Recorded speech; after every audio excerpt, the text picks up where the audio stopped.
notes.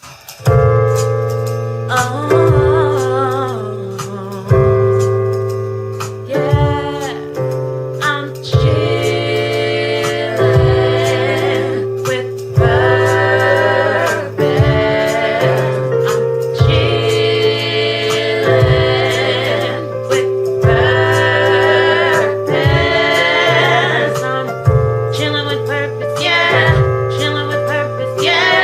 Chilling with purpose, yeah. Chilling with purpose, yeah. Chilling with purpose, yeah. Chilling with purpose, yeah. Chilling with purpose, yeah. Chilling with purpose, yeah.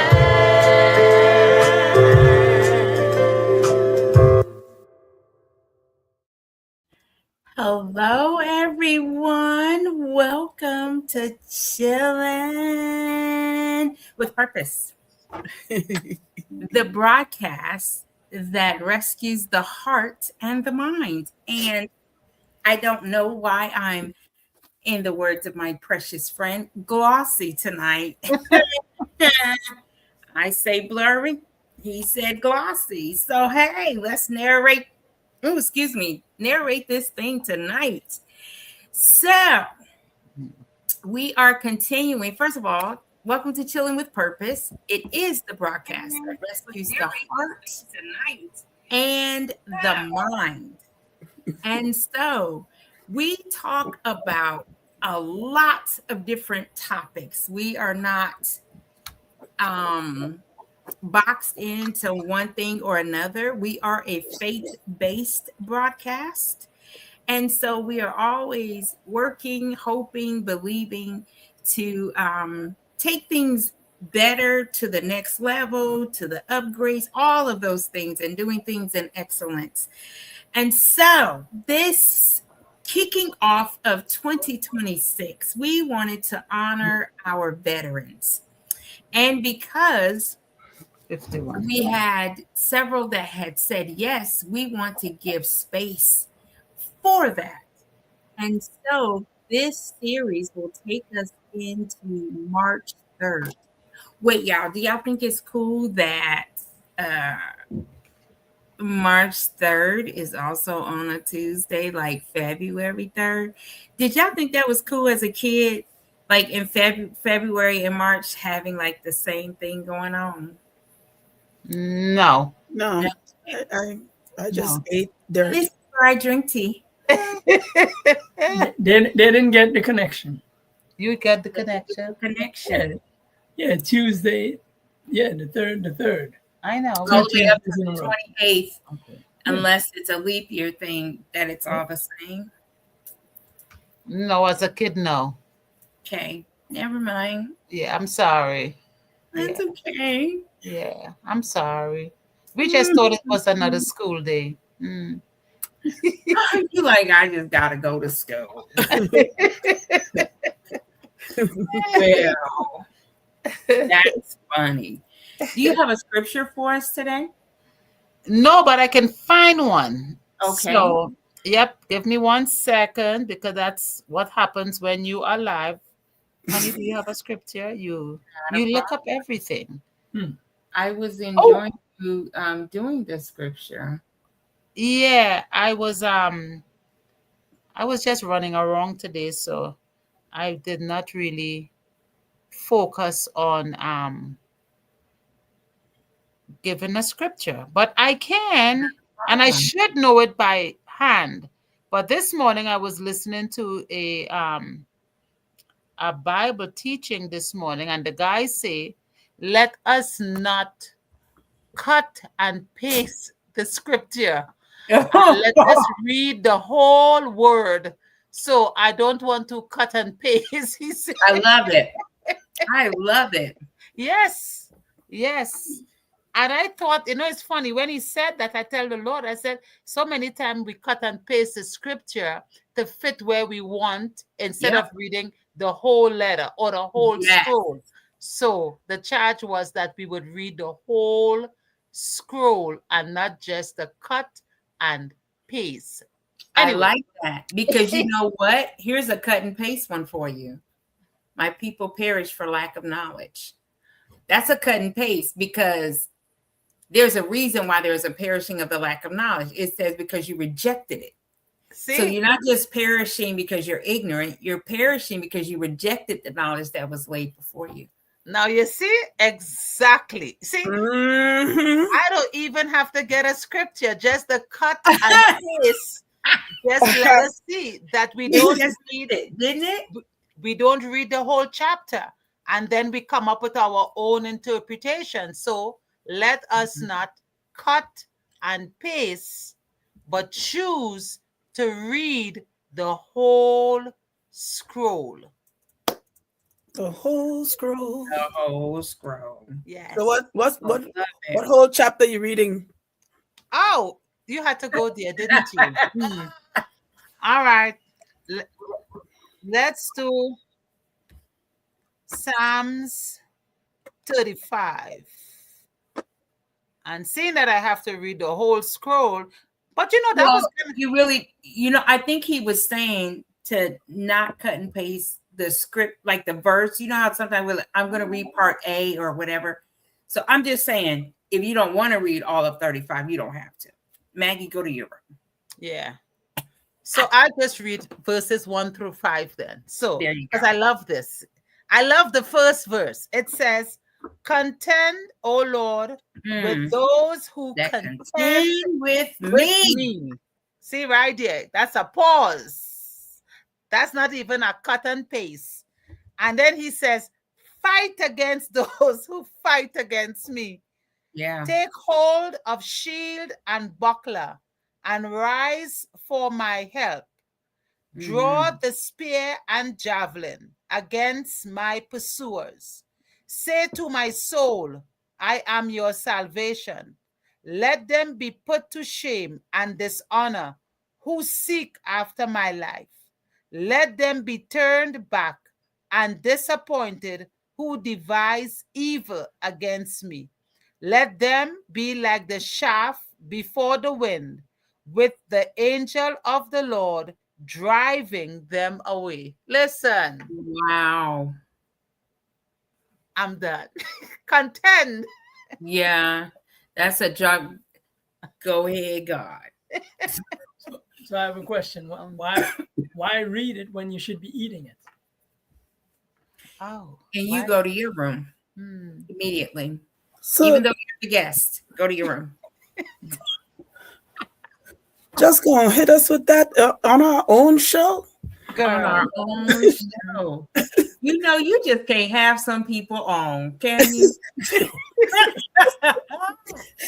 That's some good stuff, though. Why just read it when we should be eating it? well, Mm. that's good right there. That's a preaching moment. Hmm. Listen, and make you drink more tea. Drink more tea. Or Yes. water. That was good. Though. Wow. Yeah. That was good. That's something to chew on. That's something to chew on. Yes. Yes. So, this is also Black History Month. Oh, and- yes. I just wanted to share that on February 3rd, in 1870, the 15th Amendment was officially ratified, granting African American men the right to vote by prohibiting voter discrimination based on race or previous condition of servitude. How about that? No? That was Okay. good. Thank you for the rights, Lord. Yeah. Yeah. Yeah. I wonder how significant. I mean, like, I know it was significant, but like, if I had time, I probably would have looked up those numbers. Like, before our chocolate men were allowed to vote, what was that percentage voting, and how much did it skyrocket when it was implemented that they could vote? That would be. It was I believe that it was slow as Slow. far as skyrocketing, because think about it, there was a lot of it was met with resistance. Not everybody was on board, so it took some time to get us further along. Yeah, they used to kill him. Yep. Oh. Yeah, you Oh. trying to vote? You trying to exercise? Yeah. Yep. I agree with that because I was thinking too that even when slavery was abolished, they still would hunt us, hunt people down because some people Mhm. didn't want to give up, give up that right. So it Right. took a while. So I agree with that. It probably cost us a lot of lives before they can finally, do something that gave them the freedom to Right. do it. Yeah. So, kind of like Jesus, the thought that came to me is like, it seems like anytime you're fighting for freedom, there has to be bloodshed, because with Jesus, it was the same way, they Mhm. killed him and put thorns in his head. So there's always resistance when you're trying to overthrow policies that you think that's not good in anything. I have observed that. Yeah. So, but the greatest price was Jesus dying on the cross. You right about it. Yeah. Thank the So, Lord for that, for yep, real. gave his life so all of us can, accept him to Yeah. have unity and because without him, there's no unity. It doesn't matter. Yep. Yeah. Yeah. So, and that's the price he paid, his life. I love Yeah. it. I love it. Yeah. All right, y'all. Well, without further ado, those were like your hot topics, chilling in the moment conversation. We about to get this honor your veteran party started. Yeah, yeah. And I don't know if y'all know this, which you probably do, but just in case you didn't, Maggie is a co-host of Chilling with Purpose, and she is also a veteran of the Yes. United States Army. We're not interviewing her today, but I just wanted y'all to know that. However, we are. Oh man, I forgot to pull up your drink. It's been quite a day today, y'all. That's no excuse. I'm just saying it's just been quite a day because I need to do this correctly. So, because it's live, bear with me. We can't even go to a commercial break because we don't do commercials. Okay, so we have with us, he's actually an honorary member of Chilling with Purpose, whether he wanted to be or not. We initiated him in like the end of 2023. And so he was with us quite a bit off and on in 2024 and parts of 2025. He is he's my friend and the husband of Sandra, who is our other co-host. And y'all, Selena was not able to be with us tonight, and she may not be able to be with us next Tuesday, but all is well. Just in case y'all look and be like, hey, there used to be 4 squares there. That's why. Okay, so back to our guest. He is a friend of mine, and he is the pastor of a refuge in the city in Inglewood. Sandra is playing on her phone. In Inglewood, Colorado. So if you ever want to visit on a Sunday or you're looking for a church home, there you go. Now, Carlette Jordan is also a veteran, and he had the honorable discharge when he was discharged as a U.S. Army sergeant. So, y'all, listen here. Let's give it up for Carlette Jordan. Yes. What? We happy. And check it out. What? Drum roll. Okay. And then boom. Colette, how you doing today? Oh my God. Good. I feel at this moment like that model on the runway. You should walk down, strut your stuff, and turn around. Yeah. Yep. Okay, model on the runway. Make you Yeah. go, Yep. All right. So this is how we do it. If we usually sometimes we'll get questions from our viewing audience. If we do, we will post them up so that you can see them as well. We always just turn this over and allow you the time to tell us your story in a snapshot version, if you will. And from there, questions come to us to ask you because we learn as we're listening. So, without further ado, please share a portion of your experience with us in being in the Army. Okay.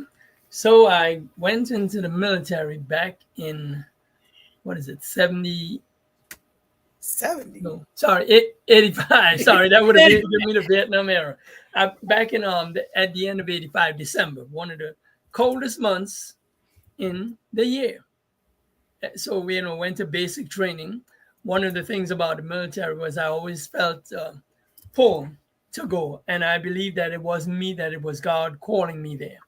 So I joined back in 1985 and ended up in Fort Dix, New Jersey. Basic training, snow, cold weather. And, it was quite a different experience at that time. After basic training, ended up going to Virginia, Fort Belvoir for what is called AIT, where you learn your job. And I learned to be a generator mechanic. Didn't know anything about mechanics, but through the military, ended up learning a lot.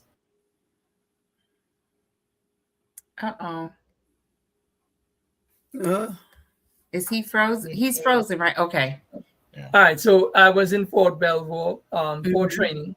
And from there, they had asked me before when I joined the military, where would you want to go? And I picked Germany. Again, didn't know why, but I believe, hey, God was leading. I mean, I didn't know the Lord at the time, but he was leading me on this journey. So, went to Germany. I was there for 3 years. It was, it had its ups and downs. I had gotten married, had children, and after Germany got divorced and ended up going to Fort Lewis, Washington for another 2 years. During that time at Fort Lewis, the Gulf War kicked off.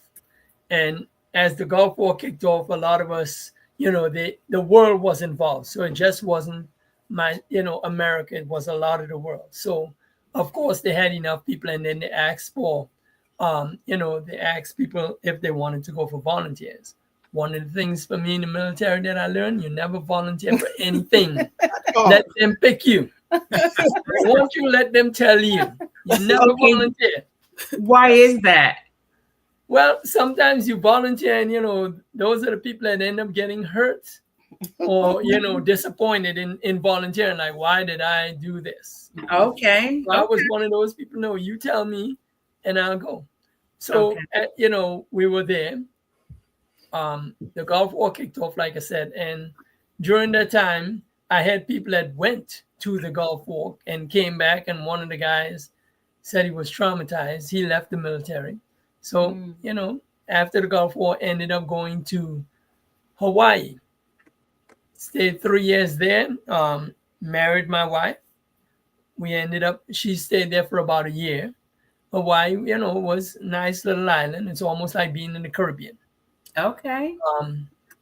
From Hawaii, ended up coming back to Colorado. The Lord put us in Colorado. So as we were here, this is where we ended up. We joined the church. But in Hawaii is where I got saved. Because I met, when my wife and I got married, I met this man who knew the Lord just by his presence. Didn't know that I was being drawn, and that's where I got saved. So from Hawaii, came back, ended up in Colorado, and stayed here for the rest of the time. But while here in Colorado, ended up 2 tours in Iraq. The first one was when we went before the war kicked off, when they dropped the bomb on Saddam Hussein in Iraq. Okay. that was an experience. It had some good moments. And then after that, came back, and then a year later ended up going back again for another year. Then came back, and about a year later got out of the military. Yeah. And Wow. Okay. So we do have a question. Mhm. How long is a tour? So the tour used to be 12 months. Okay. That's what it used to be. Mm-hmm. And when we went for 12 months. The Air Force went for 6 months. So their tour was cut in half. That was the standard. And now what happened with the military, because it became so hard on families, the separation, the military has now cut 3 months off. So now its standard tour is 9 months. The only way it would be longer is if a war is going on, and they had to extend you. Otherwise, now it's 9 months. Okay. So now, how do you guys prepare for a tour? Okay, so preparing for a tour, first of all, it's psychological, because what happens is you have to mentally be ready to leave, in a sense that you're leaving your family behind, you're leaving your spouse to take up the slack of things that you would normally do, like auto maintenance, groceries, paying bills. So you leave your spouse to do all those things. So it's a mental preparation. Also, with that, there is training that we have to do. You have to qualify with your weapon in order to go out there. Think about it. Nobody goes out there unqualified, because if you do, you'll be a casualty of that war. Right. So everyone has to qualify to go there. And along with that, there's other training. You have to be proficient in the job that you're called to do. So there is training that goes with that. Those are the things that you have to do, but a lot of it is mental preparation, because even with the mental preparation, once they tell you, hey, we're going, you would begin, how they say, you begin to see the wheat and the tares. You begin to see people start falling apart. You begin to see people start making, coming up with designing reasons of why they should not go. Because a lot of them, it's the comfort of being stationed where they are. They have a routine. They go to work in the morning, they come home. Now they have to leave all of that and travel distances. So you begin to see the ones that have a lot of, rah, rah, rah, and, tell you, hey, I'm this and that, how they begin to fall apart. So you begin to see, mental things begin to take place in that aspect of going to war. Some people are not ready mentally, so they fall apart. That's good. Okay, so what if? Maggie, were you going to say something? I was going to ask him, what month did you go to Fort Dix, New Jersey? I went from December to February, the coldest time of the year. Yes, and it was cold. And even there, when we went there, right? You know how they say you can go in there with 200 people? Not all 200 people are going to make it out of there again, because it's a mental challenge. And it is a conditioning of the mind and the body when you go through basic training. The things you're used to, like, hey, I get up at 8 o'clock in the morning, go have breakfast, do what I want. It's no longer that. They're telling you, hey, at 4 o'clock in the morning, you better be up, you better be ready, because at 6 o'clock we're going to do physical training.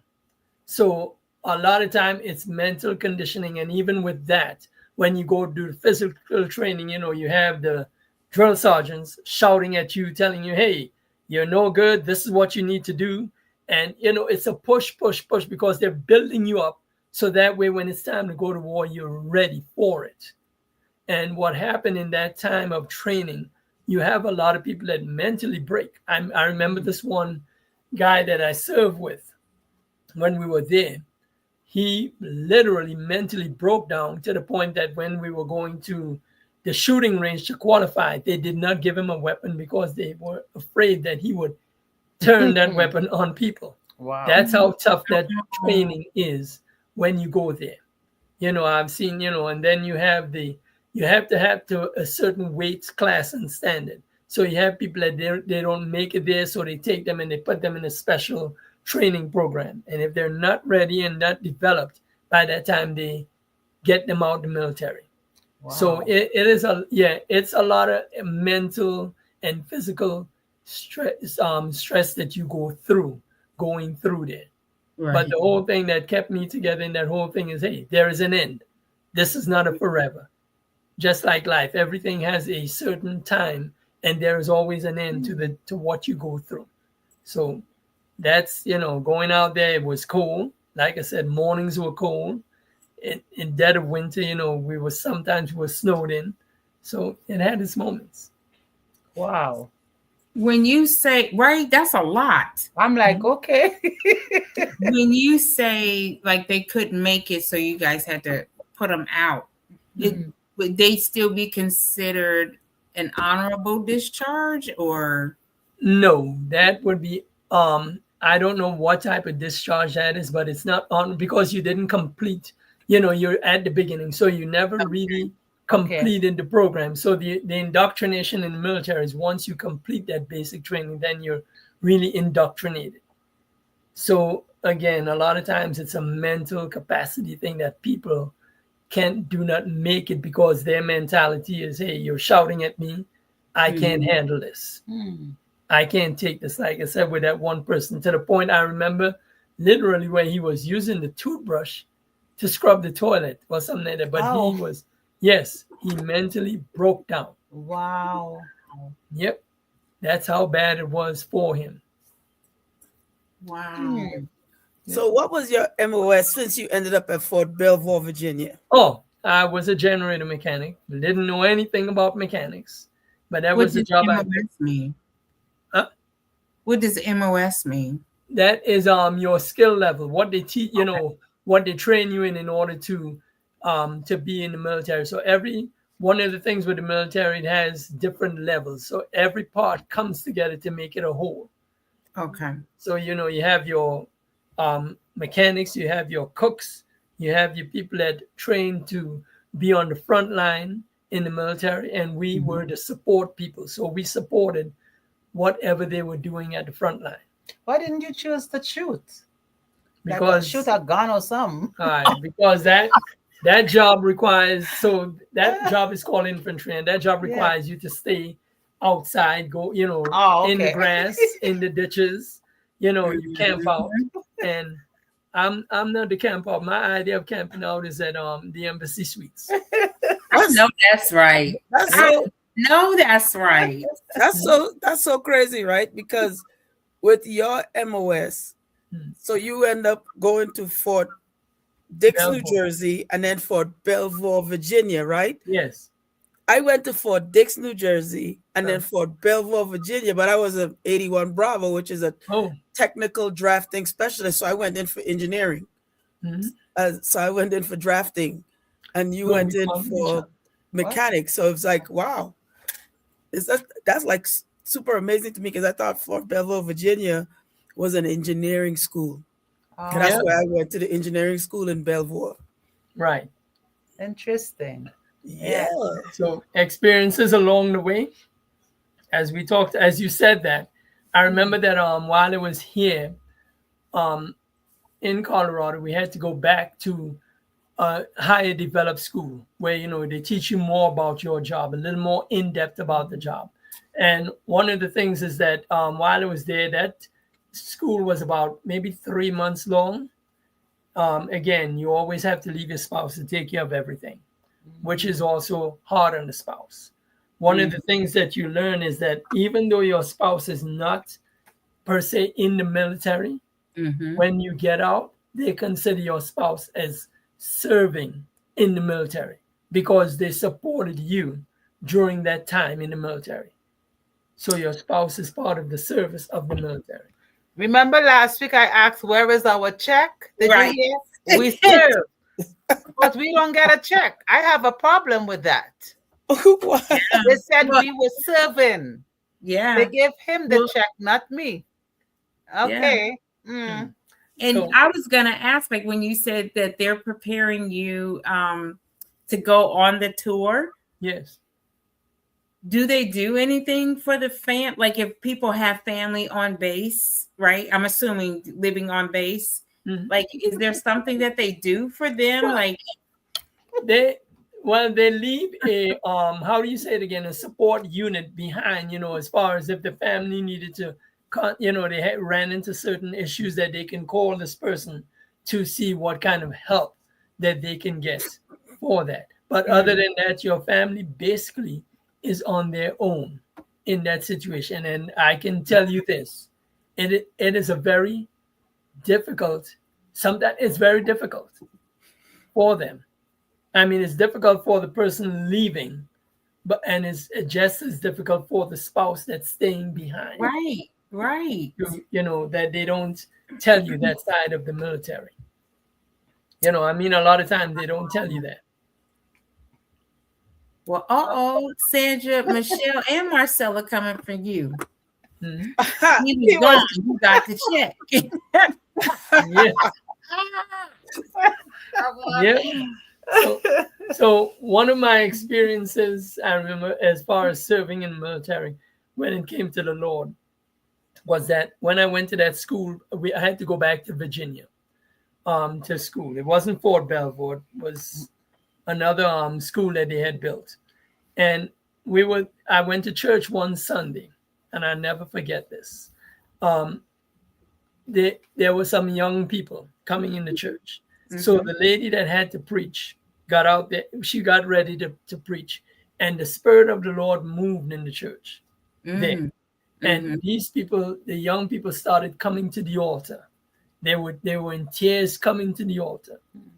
And I will never forget that while they were there coming, the lady stopped and turned them back because she had to get her word out.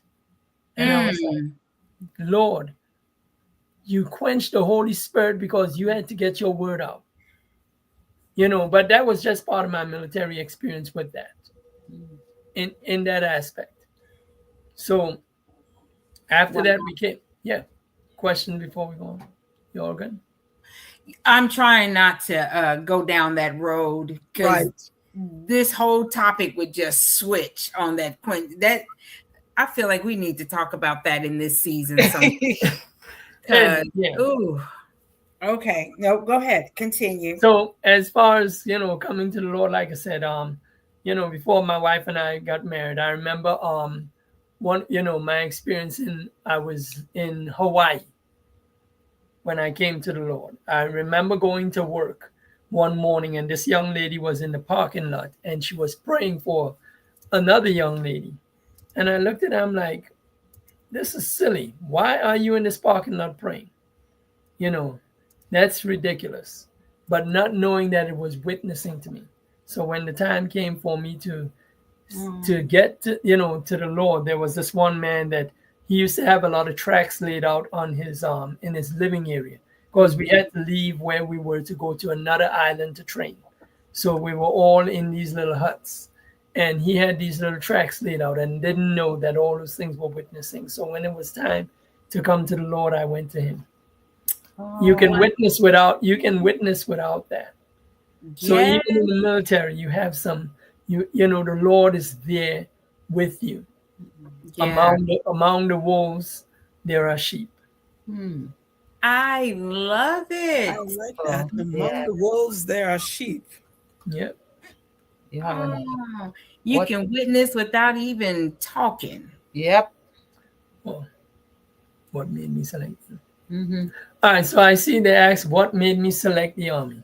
You know, it really, like I said, it was God. I didn't know the Lord, but that's where he drew me.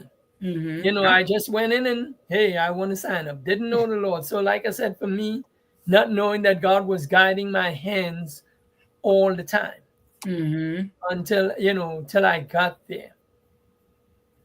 One of my greatest experience with the military and the Lord was during the war One of the things was that when it was time to go, I was not afraid, because I was like, hey, this is what we signed up for.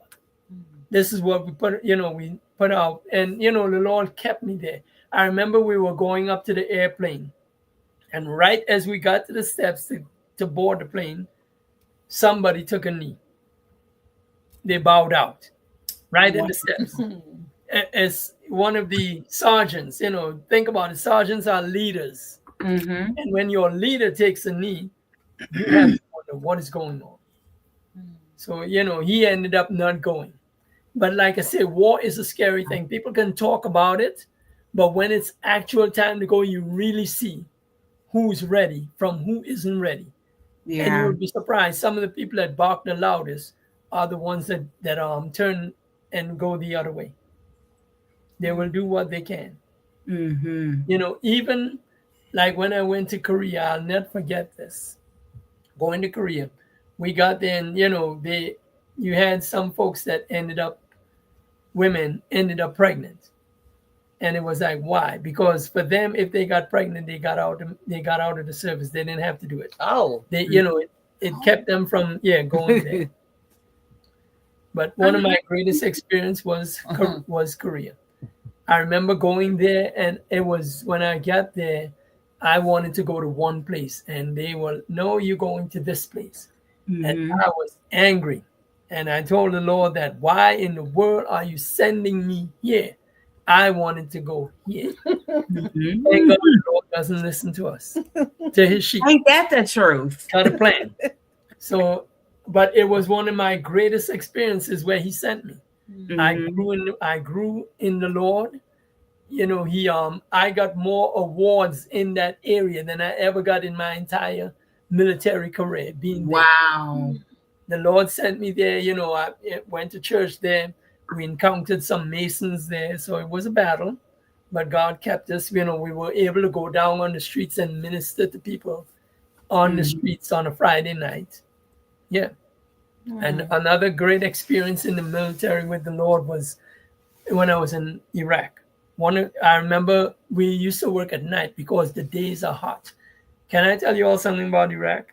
When you read the Bible and it says that the Lord took the people out of Egypt and he brought them out with a cloud by day and fire by night.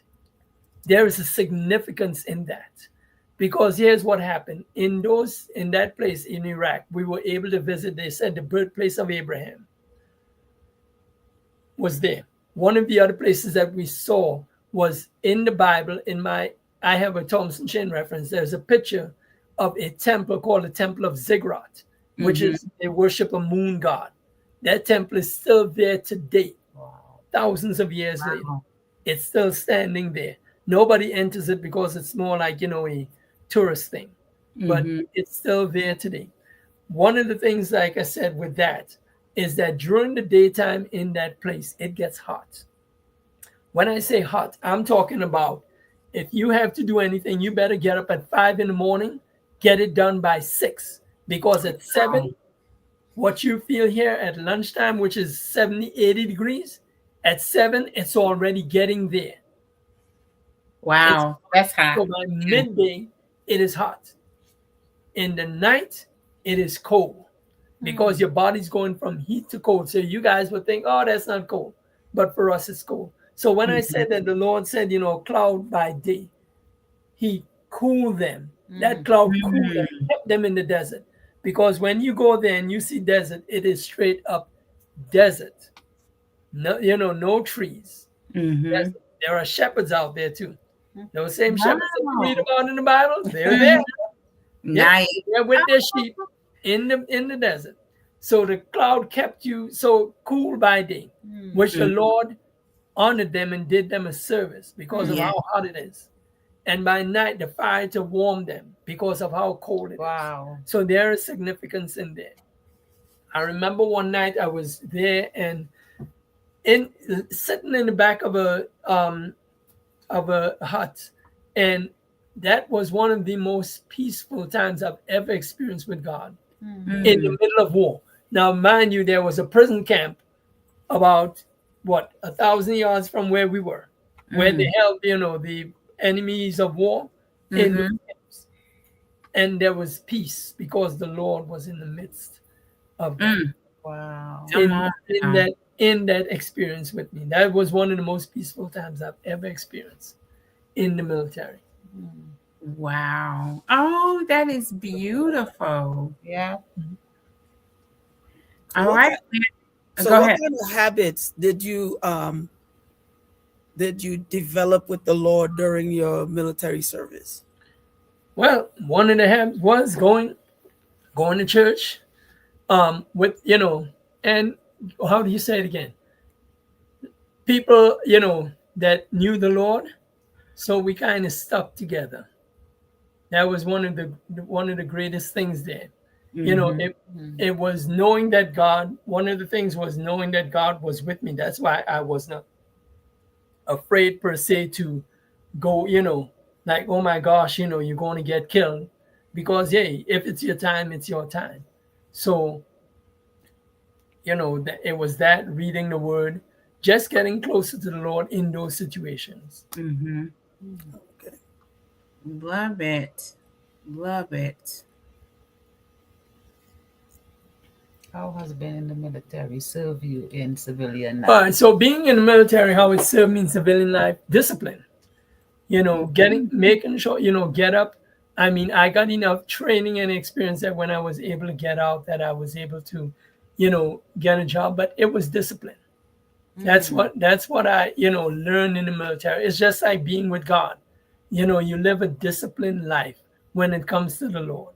So even as you go through hardships, there is a method to it to get out of it. So that's what I learned being in the military, serving with the Lord. All right. Discipline. Do you still get up? Okay, so in the Army, what time did you have to get up to start your day? Well, we got up at about 5 because we started at 6. So yeah, we had to be there at 6. Still get up at 5 in the morning. My wife gets up with me. Okay. All right. Yeah. So we both get up at 5. Nice. Go ahead, Maggie. So, being in the military, has that been easier to serve the Lord, because you followed orders without questioning? So now, if God said to do something, you follow without questioning. Has it, because you were a good soldier in the military, did that make you a good soldier for the Lord? That's a very good one. Yeah. That's a good question. I wouldn't say that it did. I say for me that yes, there was discipline there, but when it comes to the Lord, it's a different type of discipline, in a sense that you're being led in the Spirit. Like, okay, Lord, I need to hear you, and I need to submit to your authority. Whereas with this discipline in the military, yes, I'm doing it because you told me to do it. Whereas with the Lord, the discipline, yes, you told me to do it, but I have a choice in doing it. So I choose to do it because I know it's for your greater good. That's the thing. Another thing to it, being in the military and serving God, as far as people that are married, you really need the Lord. And the reason that I tell you that is that I saw a lot of times when I tell you deployment is hard, if you do not know God, it can, it shatters families. I have seen where we have deployed and marriages get destroyed because there was no God in the midst of it. Where, the husbands come back home, the husbands over there and wives, some of them having affairs, even going to Korea, having affairs in the military, come back destroyed. One of the things that I remember when I was in Korea was that one Sunday when we went to church, these people, every Sunday somebody's always leaving because their year in Korea is up and time to go home. So this one lady came to church and they did an altar call, and she began to confess that she was in an adulterous relationship. We were there. And one of the things I remember was that we went into a back room and we began to pray for her. And it was an exercise because some demons arose and they were exorcising them out. And I thought about it and I said, there again, I believe sometimes even in the power of God move, it separates the people in a sense that you will see who's really for God and who's playing with their relationship with God. Yes, so, sir. The power of God moved in that. And again, like I said, people I have seen where we deploy and people are there having affairs and coming back and divorcing their spouse.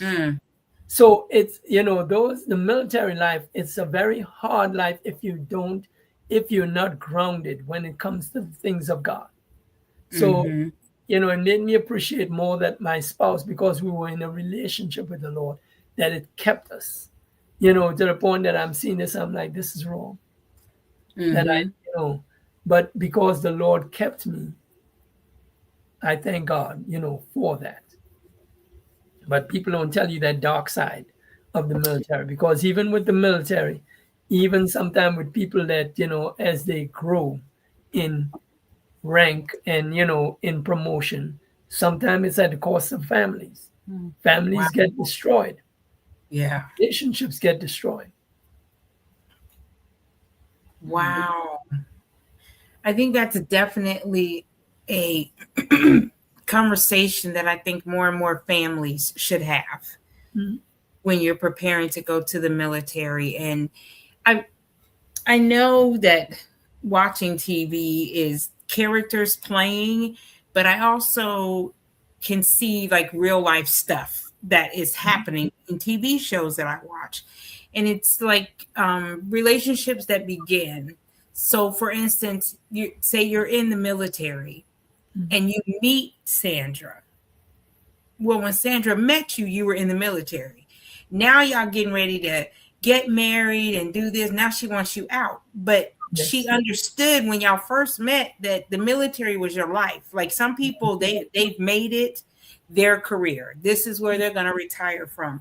And people that make efforts to change what somebody loves because, well, now I'm in love with you, so now you can't be in the military. I'm like, make that make sense, because it doesn't. So I think more and more families should have talks about those type of things, because it does. It takes a lot of time away from a whole lot of things in life. Being a doctor, being a nurse, and being a first responder. All of the things, like that type of conversation should really happen, because the family is so precious and you work hard to build that family. So it's worth fighting for, but not allowing somebody to be selfish about it, coming to that median where it could be worked out. And it does happen to where you see spouses say it's either me or the military. And, that's why, again, I said families, if you don't know God and you're going in there, you're fighting, you think that you have it under control, but really it's God that keeps it together when it comes to military, to spouses being in the military versus the ones that are not. And I mean, you've seen where careers where people made it through, spouses together, they finished the race, and when they get to the end, one spouse leaves because now what do? I don't know how to adapt to life outside of the military. So one spouse leaves. It happens a lot. Yeah. Wow. Do you miss the Army? I'll be honest with you. I miss the pay. I miss the vacations, but that's about it. Not anything else. Those are the things that I miss. And I'm sure that Maggie will agree and Marcella will agree. Miss the vacations. Okay, so what's one habit that you have from the military that you have taken into your spiritual life? My spiritual life. That's a good one. Maggie hits. Yeah, she does. She hits with some good questions. I would say just continue that. I continue to hold on to the Lord. That's when from there to there. That knowing one of the things is that no matter where, that God is with me. As far as habits, it's just again holding on to God. I learned that through the years of being in the military and even coming out, seeing the hand of God move in my life from one to the next. So yeah, I really appreciate that. Like I said, if you're in the military and you don't have God, people fall apart. I mean, all right, so let me give you all one of the things. I remember when we were in Iraq, we were in Kuwait getting ready to go to Iraq. So every Wednesday we had Bible study and Sundays we had church service. So sometimes, we would meet up way before, like 2:00 in the evening and just get together and talk. And we were sitting there in the church. The church was in a tent. Yes, they do still have tents over there. Right? Yeah. So we were in the tent. And this guy came in. Wouldn't forget him. And he was mad. When I say mad, angry. So we were like, okay, what happened? Well, I've been sending money home. And this has happened. Now, he's not the only one. I've heard other people sending money home thinking there's a nice little nest egg saved up. Because what happened is when you deployed in the military, when you go, you get extra pay. It's called hazard pay. Because you're going to war. So they pay you extra because you're putting your life on the line. Right. Right. And it's pretty, a nice hazard pay. So he came in and he was very upset. And the pastor and I was there and some, other people, and we were talking to him. What happened was he found out that all the money he was sending home, his wife was spending as fast as he was sending. Oh, wow. And this man was to the point that if his wife was standing in front of him, it would have been a good old-fashioned chokeout. That's how upset he was about it. So, we were able to talk to him. Thank God we were in the right place. We were able to minister to him. Whether or not it changed him, we don't know. Right. Yeah, it was that bad with him that he was angry for. And, you even see that too when people are deployed and they come back, their spouse, what they do is there's something called a power of attorney that you give to your spouse. So anything happens, he or she's able to go and execute on behalf of you, anything banking or bills, whatever. And you've had, spouses come back and spouse went downtown to the car dealership, got a new car in their name, come back. And next thing you know, hey, credit has gone bad because of all that. Another thing we encountered too was I encountered a woman over there that she had some demons on her. She would come to church and just break out in the church speaking. Yeah, in Iraq, we encountered those things. Again, stayed in the Lord. He's like, wait, she came to church just talking. Spewing stuff? In the middle of the service. Yep, Okay. But we knew that it was some demonic activity. Yeah. But she would come, hey, when they said the devil come to church? Yeah, she would come. And what did y'all do? Yeah. Really, you know what? I was young in the Lord, so we didn't really do anything. I was still young in the Lord. So I probably like, I wish you would be quiet. Yeah. Yep. What all that same. Yep.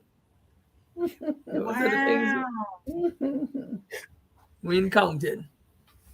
Nice. Maggie, you had asked Carlette a good question. I want to hear your answer too. Like, what's something that you learned that you brought over? The question that you asked him. Well, one of the things is prior planning prevents piss poor performance. Yes. So the 6 P's that they tell us all of the time, And I as soon as I get up out of my bed, I make it. Yes. Before I went into the military, my mom used to be like, make your bed. And I was like, why? I'm going to get back in it tonight. Yes. I understand why. And so it's like making sure everything is squared away, making sure my room is clean, my bed is made. I make my bed up as soon as I get up every morning. Yeah. If my bed is not made, something must have happened, like between me getting up and being distracted or something. Because as soon as I get up, I make my bed. Yes. Nice. Yeah, that is true. We will attest to that. And it is true. But yeah, I mean, really, I thank God for the military, because I mean that's where I had some of my greatest challenge, and that's where I had my greatest discovery when it comes to Him. And because of Him, like I said, I walked through it in peace. When they said that the Lord will keep you, He kept me there even throughout the war. He kept me there in peace, because I remember even one morning we were going to go somewhere. We were in Iraq, and for some reason I didn't go that morning. And that was the morning that the convoy went, and there was a roadside bomb that killed one of the females, took her head off. Yeah. So even like I said, the Lord kept you there. And took her head off, and one of the other guys, one of the drivers died. Wow. Yeah. Oh my. Wow. Yeah. You have to have the Lord in when you serve. Absolutely. Otherwise, without Him, you wouldn't make it. Yeah. Oh, this has been wonderful. Sandra, you don't have no questions for your boyfriend, husband? No, I don't. Today's it's my listening day. All I have to say is I thank God for my wife, that she walked the walk with me. She stayed. She, awesome. Even though I'm sure that there were difficult times for her when I wasn't there, because she was used to me being there. She stayed, because we had the Lord with us. So even regardless, in the military, out of the military, without God, you're going to suffer. Yeah. I've seen heartache, divorce.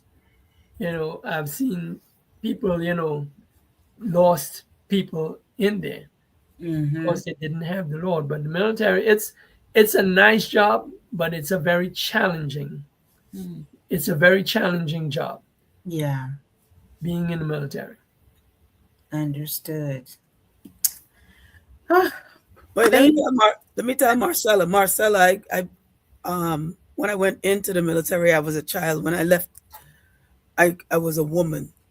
Because some of the things that happen there, you grow, and it's so personally, being in the military for me was good and bad, because I had great memories. I also had my daughter and all, and good job. But then there were some things that I didn't like, because we grew up in the Caribbean, and us growing up in the Caribbean, we didn't have slavery, so we didn't have the yes sir, no sir, and the bowing to the white man. And so when you go there, they basically feel like you're an uppity type of person, and they have to cut you down. And so that part of the military where they try to break you from being a strong person, that part wasn't good. But other than that, the friendships and the relationships that you make with people, and the lifelong lessons and stuff that you learn, those things are always amazing. So yes, Marcella, personally, it was good and had some bad. Awesome. We take the good over the bad any day. So I thank God for the experience. Yes. Regardless of it, it brought us to here where we are today. That is awesome. I am learning a lot in this series of each guest that we have. You guys are bringing some awesome fruit to the table, and it is so beautiful. Wow. I want to do some quick announcements just before we get off. Do we have another comment? Okay. No. Okay. This coming Sunday is the reboot of Coffee, Tea, and Cat. Aww. And we're going to kick it off with what if your due season is the wilderness? So we're going to do a teaching on that. That's going to be this Sunday, and it'll be live on Facebook so that you can interact, and on YouTube. And then it'll be a TikTok download because I haven't figured out how to go live on all three of them. So here's that. So that's 4:00 our time? Or yes. Yep. That'll be 4:00 your time. I put that in now.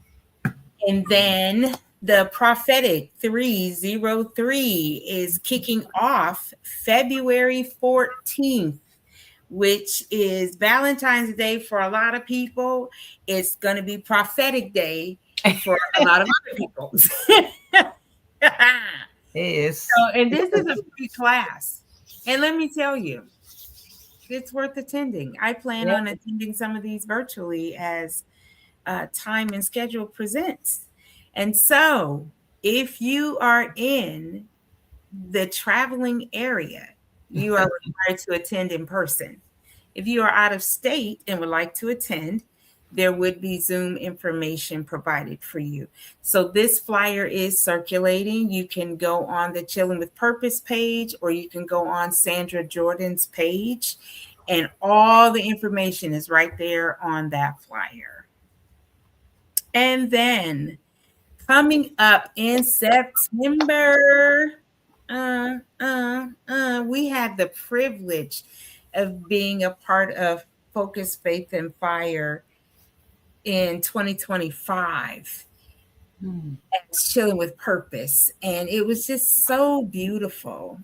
And so we are going to hang out with the Bakers and Powerhouse and just the whole crew, and along with Women of Hope and Power One Radio. They are going to St. Louis, Missouri this year, September 4th through the 6th.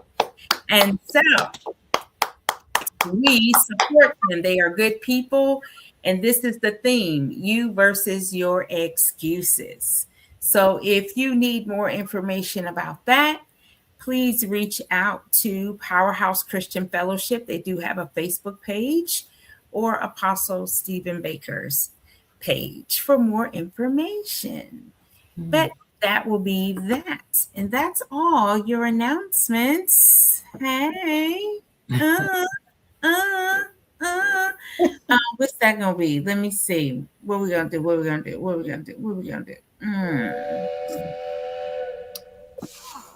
That's it. Charlotte, thank you so much for hanging out with us and sharing a portion of your military life with us.